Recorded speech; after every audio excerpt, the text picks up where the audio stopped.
knowledge of science grew 25 years ago in basically a flash, I came to the conclusion that the universe is so perfectly made and everything so perfectly matches together that there must be God and only one God. So I accepted there is God, but I was not looking for a religion. I thought all religions are wrong. Christians say this is one. The Jews said Jews are chosen people, and if you're not Jew, you're not chosen. And about Islam, I only had negative information. So how does one distinguish with all the different ways of life, calling to people, telling them that they're the only way? How do we distinguish what's the right way with all this confusion? First of all, let's get this straight. It has to be really easy to tell if Islam is a true religion or a fake religion. And it has to be real easy to see which religion on earth is the one from Allah and which is the one from men, from devils, from con men, what have you. It can't be that the one true religion from Allah, that's genuinely from God, is going to look exactly and not discernible from the one that's from devils, one that's written by men or made up by men or altered by men, and I can't tell which is the one authored by Allah and which is the one authored by people. It can't be. Then he finished the sentence. He said, I'll go to your faith. It's better than my faith, but you'll need proof. And I said, man, religion has never been about proof. It's about faith. That's it. That's what religion is. He said, in Islam, we have both. We have proof and faith. We have both. We have proof and faith. We have both. We have proof and faith. So different people from different religions used to knock on my door. And once the discussions got down to evidence, they had no answers. And that wasn't going to fly with me. And then I discovered Islam. And shortly after, I became Muslim. 1,400 years ago, when the world was immersed in darkness, the Quran was revealed, which brought light to a beleaguered world. And whereas the earlier books came with many scientific mistakes, due to the hand of man having delved into them, the Quran had none of these contradictions. The world thought there could be no reconciliation between religion and science.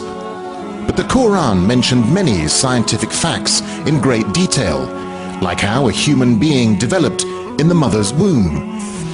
As a medical doctor, particularly attracted to natural sciences and physiology, I must confess that in 1972, when I read the Quran in the original text for the first time, these data concerning man were those which impressed me most.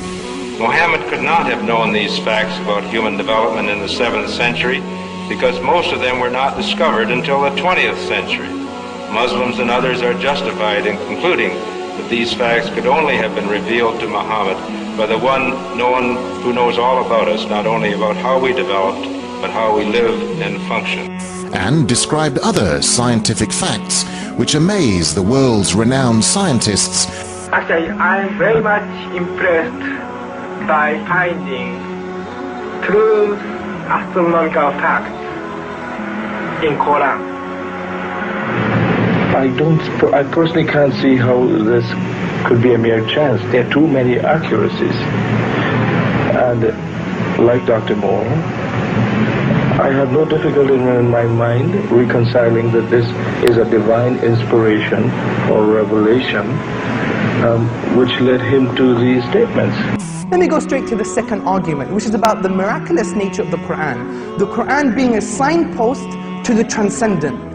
What I mean by this is that the Quran can only be best explained by the fact that it is a divine book. And I'm going to use the inimitability of the Quran for this. Now, what do I mean by inimitability?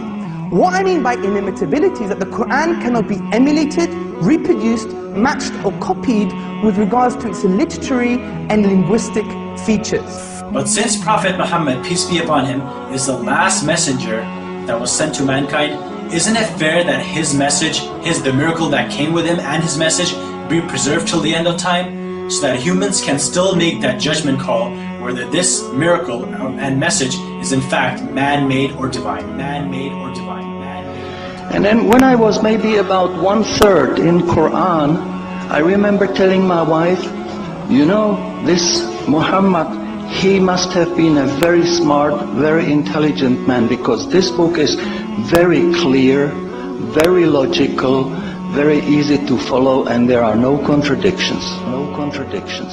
But then as I read later, I suddenly saw a scientific fact which I knew was only discovered in the 20th century.